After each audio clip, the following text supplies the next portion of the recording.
How does the MACH reactor compare to historical gas injection devices?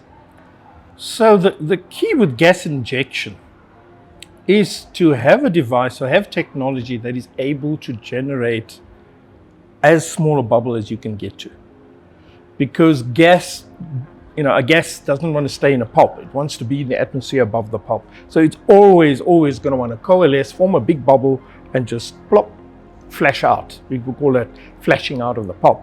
Yeah. So how do you prevent the flashing is by generating really, really fine bubbles, small bubbles, that don't want to coalesce. So those very fine bubbles don't want to actually get together and form larger bubbles, and hence you're able to mix them into the pulp.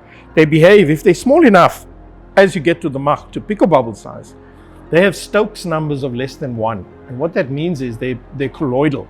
So they don't want to settle. They want to be in motion all the time. They don't want to combine, coalesce, and form bigger bubbles. They sort of bounce off each other the whole time. And that's what you want. Because now we know as metallurgy, we know how to deal with solid particles. We know how to mix it well in a tank.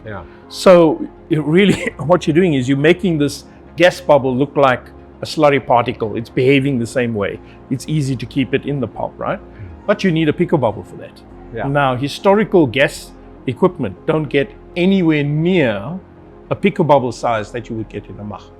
So if you start like with the lance, which is sort of bottom of the rung, and that's just a piece of pipe with a bit of a trumpet flare on the end that you blast gas through into a tank.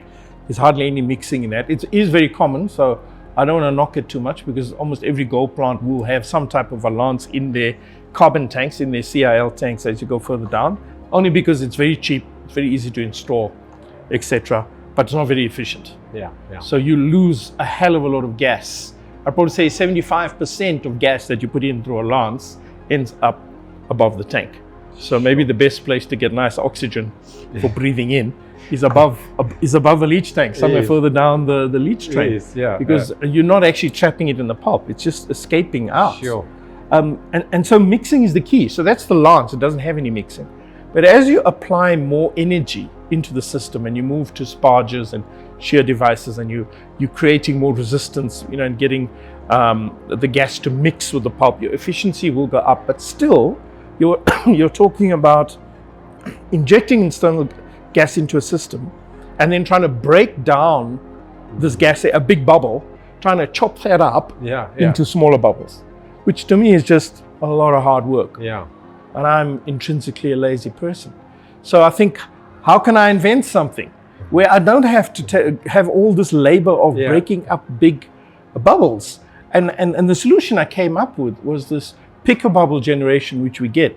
It's a cavity generation. Remember, picobubble with the MACH is actually mostly water vapor cavity. So we have these very, very tiny, invisible to the eye bubbles that we generate. But in between the venturis of the MACH, we also have oxygen injection.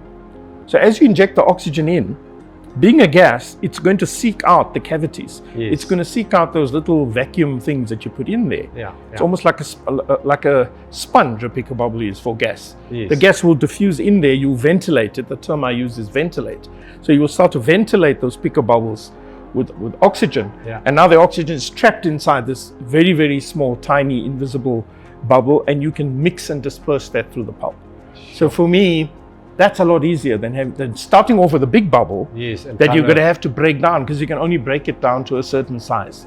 And that size is centimeters, probably. It's way off from the picobubble. So rather start with the picobubble, which is a nothing stuffing bubble. There's nothing in there. And ventilate that with the gas that you want, and then you distribute it into your pulp that way. And that's the route that we go in with the MACH.